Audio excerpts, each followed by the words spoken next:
નમસ્કાર ગુજરાત। આજે આપણે જોશું 5 માર્ચ 2025નું મોસ્ટ ઇમ્પોર્ટન્ટ કરંટ અફેર।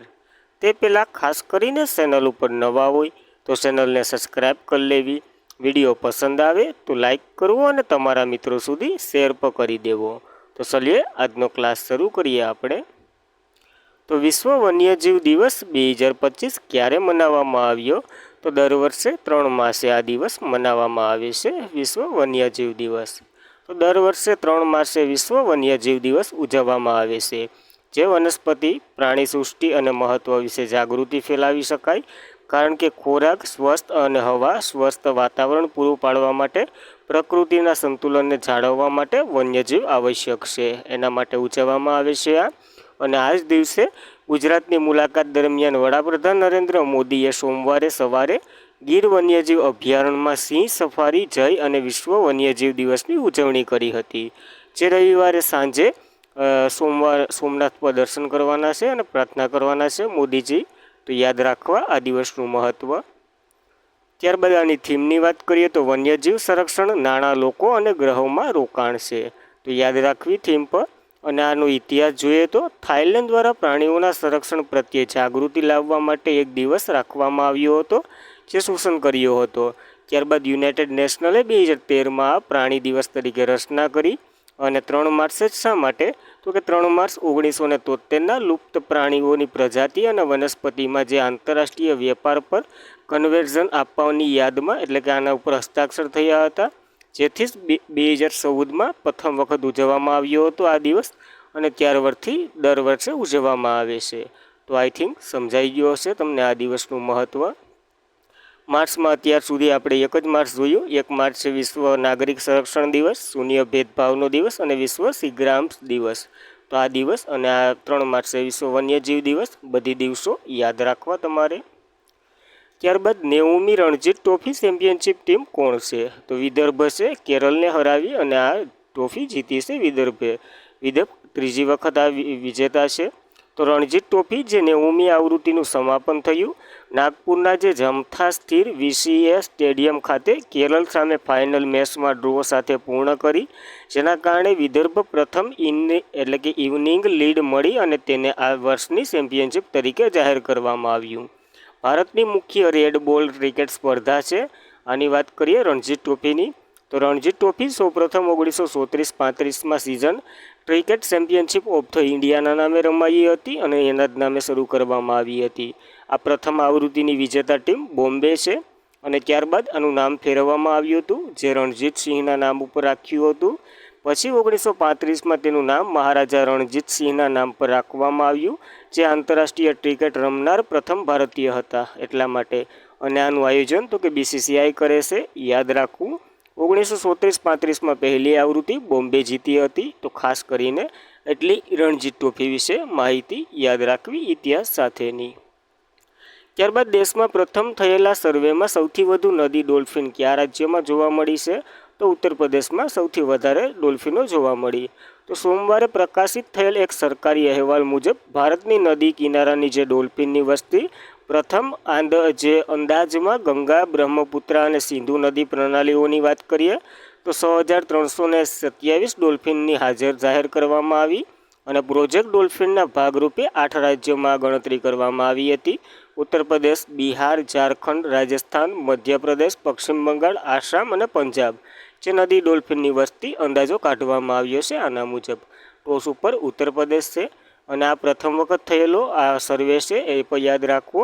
જ્યારે ગંગા નદીની ડોલ્ફિનની વાત કરીએ તો ગંગા બ્રહ્મપુત્રના જે મેઘના નદી પ્રણાલી છે એમાં જોવા મળે, જેમ કે ભારત, બાંગ્લાદેશ, નેપાળ અને ભૂતાન, જેમાં ઉપનદીઓ ગંગાની જે શાખાઓ વહે એમાં ગંગા ડોલ્ફિન જોવા મળે છે। જ્યારે પ્રધાનમંત્રી નરેન્દ્ર મોદીએ 15 ઓગસ્ટ 2020ના રોજ ડોલ્ફિન અને અન્ય જળ ઇકોસિસ્ટમને સંરક્ષણ માટે પ્રોજેક્ટ ડોલ્ફિનની જાહેરાત કરી હતી। તો આ કરંટ સાથે યાદ રાખવું। પહેલા નંબર ઉપર ઉત્તર પ્રદેશ છે, ત્યારબાદ બિહાર ને પશ્ચિમ બંગાળ ને વગેરે વગેરે રાજ્યો છે। આપણે પહેલો નંબર યાદ રાખવાનો, ઉત્તર પ્રદેશ ગંગે ડોલ્ફિનમાં પહેલા ક્રમે છે। ત્યારબાદ 97માં એકેડેમી એવોર્ડ અથવા તો ઓસ્કર એવોર્ડ, જે શ્રેષ્ઠ ફિલ્મનો એવોર્ડ કઈ ફિલ્મને મળ્યો છે? તો અનોરા ફિલ્મ છે એને મળ્યો છે આ એવોર્ડ.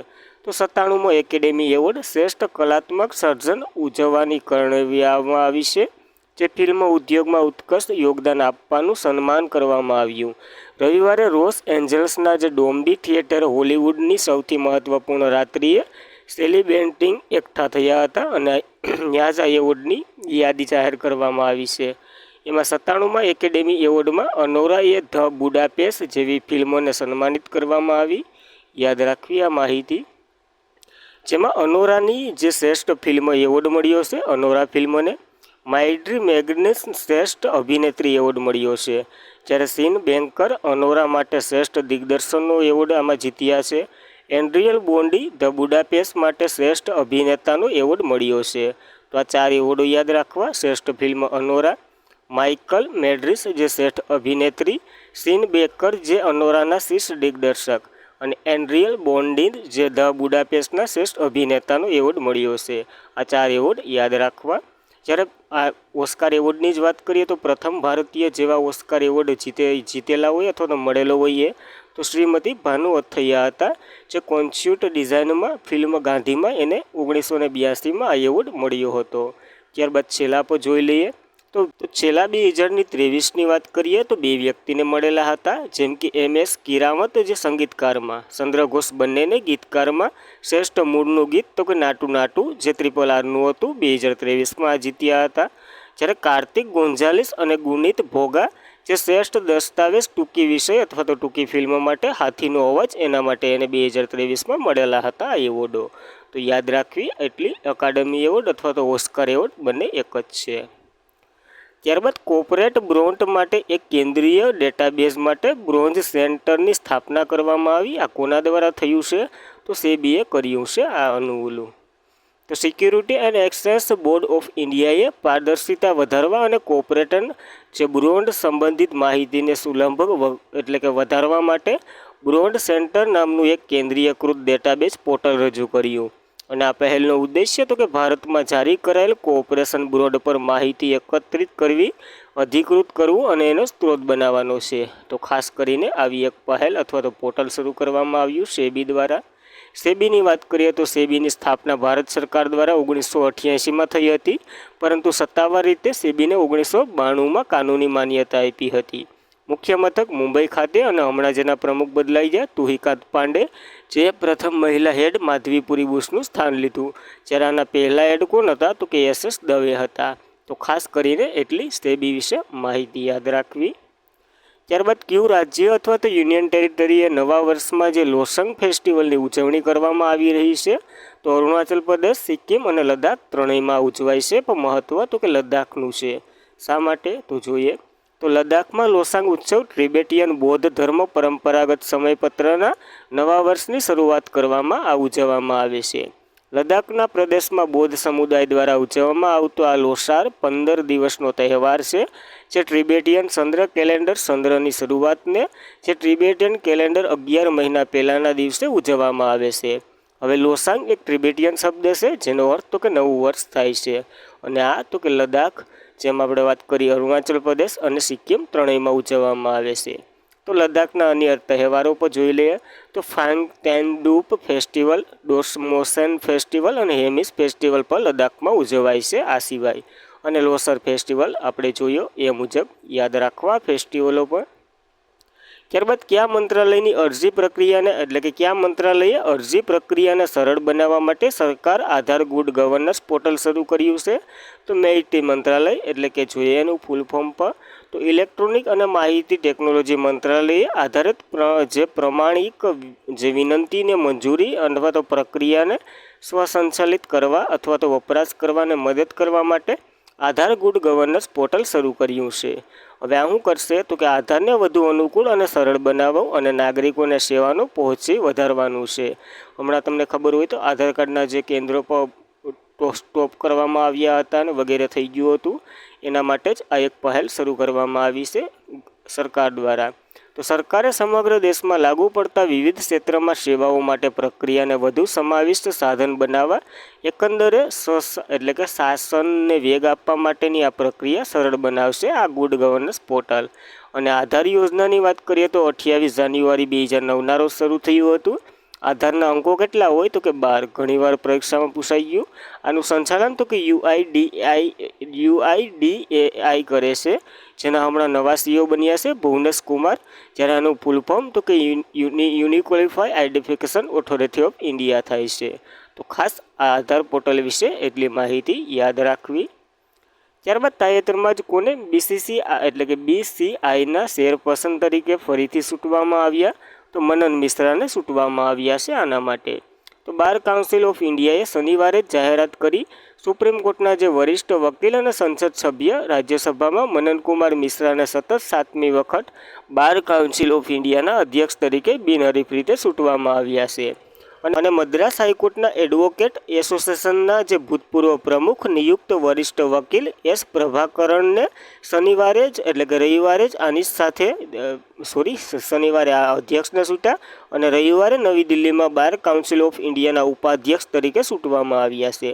તો બાર કાઉન્સિલ ઓફ ઇન્ડિયાની વાત કરીએ તો એના અધ્યક્ષ કોણ બન્યા છે તો મનન કુમાર મિશ્રા, જ્યારે ઉપાધ્યક્ષ તો કે S પ્રભાકરણ। આ બંને નિયુક્તિ ખાસ યાદ રાખવી બાર કાઉન્સિલ ઓફ ઇન્ડિયા વિશે।